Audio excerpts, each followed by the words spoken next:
So I want to talk today about money and happiness, which are two things that a lot of us spend a lot of our time thinking about, either trying to earn them or trying to increase them. And a lot of us resonate with this phrase, so we see it in religions and self-help books, that money can't buy happiness. And I want to suggest today that in fact that's wrong, and that I'm at a business school, so that's what we do, so that's wrong. And in fact, if you think that, you're actually just not spending it right. So that instead of spending it the way you usually spend it, maybe if you spent it differently, that might work a little bit better. And before I tell you the ways that you can spend it that will make you happier, let's think about the ways we usually spend it that don't, in fact, make us happier. We had a little natural experiment. So CNN a little while ago wrote this interesting article on what happens to people when they win the lottery. Turns out people think when they win the lottery their lives are going to be amazing. This article is about how their lives get ruined. So what happens when people win the lottery is, number one, they spend all the money and go into debt. And number two, all of their friends and everyone they've ever met find them and bug them for money.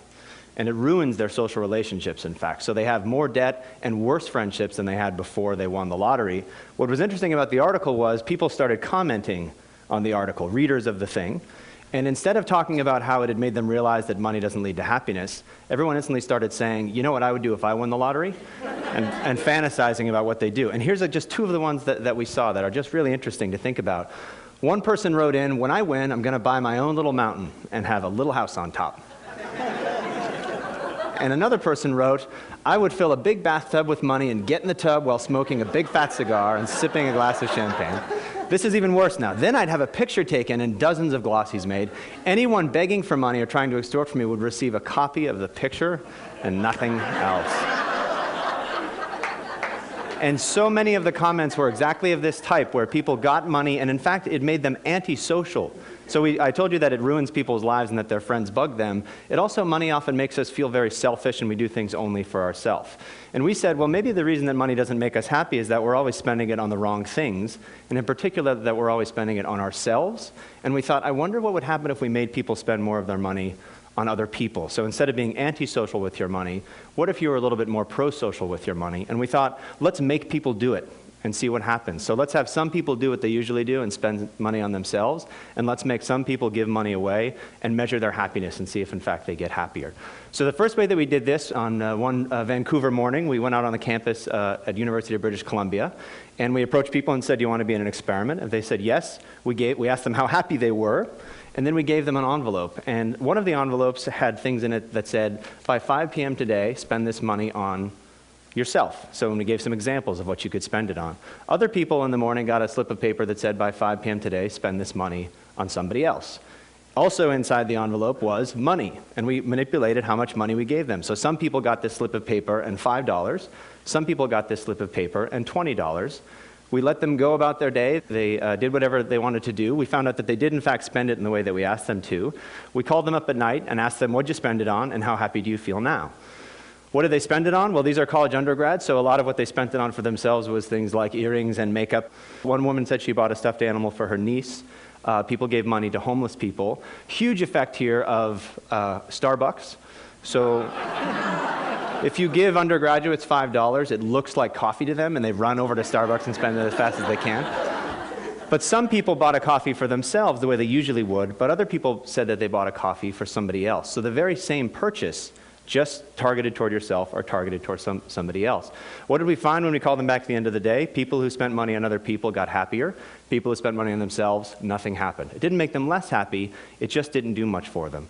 And the other thing we saw is that the amount of money doesn't matter that much. So people thought that $20 would be way better than $5. In fact, it doesn't matter how much money you spent. What really matters is that you spent it on somebody else rather than on yourself. We see this again and again when we give people money to spend on other people instead of on themselves. Of course, these are undergraduates in Canada, not the world's most representative population. They're also fairly wealthy and affluent and all these other sorts of things. We wanted to see if this holds true everywhere in the world or just among wealthy countries. So we went, in fact, to Uganda and ran a very similar experiment. So imagine instead of just People Canada, we say, name the last time you spent money on yourself or other people, describe it, how happy did it make you? Or in Uganda, name the last time you spent money on yourself or other people, and describe that, and then we ask them how happy they are. Again, and what we see is sort of amazing because there's human universals on what you do with your money, and then real cultural differences on what you do as well. So for example, one guy from Uganda says this, He says, I called a girl I wish to love. We basically went out on a date, and he says at the end that he didn't achieve her up till now. Here's a guy from Canada, very similar thing. I took my girlfriend out for dinner, we went to a movie, we left early, and then went back to her room for only cake, just cake only. Human universal, so you spend money on other people, you're being nice to them, maybe you have something in mind, maybe not, but then we see extraordinary differences. So look at these two. This is a woman from Canada. We say, name a time you spent money on somebody else. She says, I bought a present for my mom. I drove to the mall in my car, bought a present, gave it to my mom. Perfectly nice thing to do. It's good to get gifts for people that you know. Compare that to this woman from Uganda. I was walking and met a longtime friend whose son was sick with malaria. They had no money. They went to a clinic. And I gave her this money. This isn't $10,000, it's the local currency. So it's a very small amount of money, in fact, but enormously different motivations here. This is a real medical need, literally a life-saving donation. Above, it's just kind of, bought a gift for my mother. What we see again, though, is that the specific way that you spend on other people isn't nearly as important as the fact that you spend on other people in order to make yourself happy, which is really quite important. So you don't have to do amazing things with your money to make yourself happy. You can do small, trivial things and yet still get these benefits from doing this. These are only 2 countries. We also wanted to go even broader and look at every country in the world, if we could, to see what the relationship is between money and happiness. We got data from the Gallup organization, which you know from all the political polls that have been happening lately. They asked people, did you donate money to charity recently? And they asked them, how happy are you with your life in general? And we can see what the relationship is between those 2 things. Are they positively correlated? Giving money makes you happy, or are they negatively correlated? On this map, green will mean they're positively correlated, and red means they're negatively correlated. And you can see the world is crazily green. So in almost every country in the world where we have this data, people who give money to charity are happier people than people who don't give money to charity. I know you're all looking at that red country in the middle. I would be a jerk and not tell you what it is, but in fact, it's Central African Republic. You can make up stories. Maybe it's different there for some reason or another. Just below that to the right is Rwanda, though, which is amazingly green. So almost everywhere we look, we see that giving money away makes you happier than keeping it for yourself. What about your work life, which is where we spend all the rest of our time when we're not with the people we know? We decided to infiltrate some companies and do a very similar thing. So these are sales teams in Belgium. They work in teams. They go out and sell basically to doctors and try to get them to buy drugs. So we can look to see how well they sell things as a function of being a member of a team. Some teams, we give people on the team some money for themselves and say, spend it however you want on yourself, just like we did with the undergrads in Canada. But other teams, we say, here's €15. Spend it on one of your teammates this week. Buy them something as a gift or a present and give it to them. And then we can see, now we've got teams that spend on themselves, and we've got these pro-social teams who we give money to make the team a little bit better. The reason I have a ridiculous piñata there is one of the teams pulled their money and bought a piñata, and they all got around and smashed the piñata, and all the candy fell out and things like that. A very silly, trivial thing to do, but think of the difference on a team that didn't do that at all, that got €15, put it in their pocket, maybe bought themselves a coffee, or teams that had this pro-social experience where they all bonded together to buy something and do a group activity. What we see is that, in fact, the teams that are pro-social sell more stuff than the teams that only got money for themselves. And one way to think about it is, for every €15 you give people for themselves, they put it in their pocket, they don't do anything different than they did before, you don't get any money from that. You actually lose money because it doesn't motivate them to perform any better.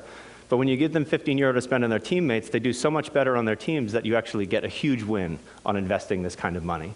And I realize that you're probably thinking to yourselves, this is all fine, but there's a context that's incredibly important for public policy, and I can't imagine it would work there. And basically, if he doesn't show me that it works here, I don't believe anything he said. And I know that what you're all thinking about are dodgeball teams. This was a huge criticism that we got, to say, if you can't show with dodgeball teams, this is all stupid. So we went out and found these dodgeball teams and infiltrated them, and we did the exact same thing as before. So some teams we give people on the team money, they spend it on themselves.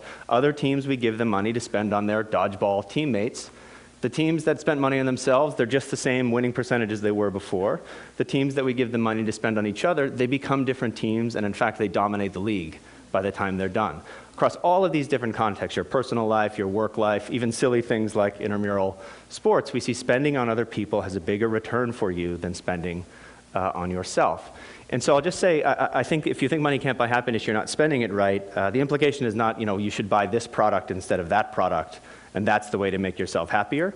It's in fact that you should stop thinking about which product to buy for yourself and try giving some of it to other people instead. And we luckily have an opportunity for you DonorsChoose.org is a nonprofit for mainly public school teachers in low-income schools. They post projects, so they say, I want to teach Huckleberry Finn to my class and we don't have the books, or I want a microscope to teach my students science and we don't have a microscope. You and I can go on and buy it for them. The teacher writes you a thank you note. The kids write you a thank you note. Sometimes they send you pictures of them using the microscope. It's an extraordinary thing.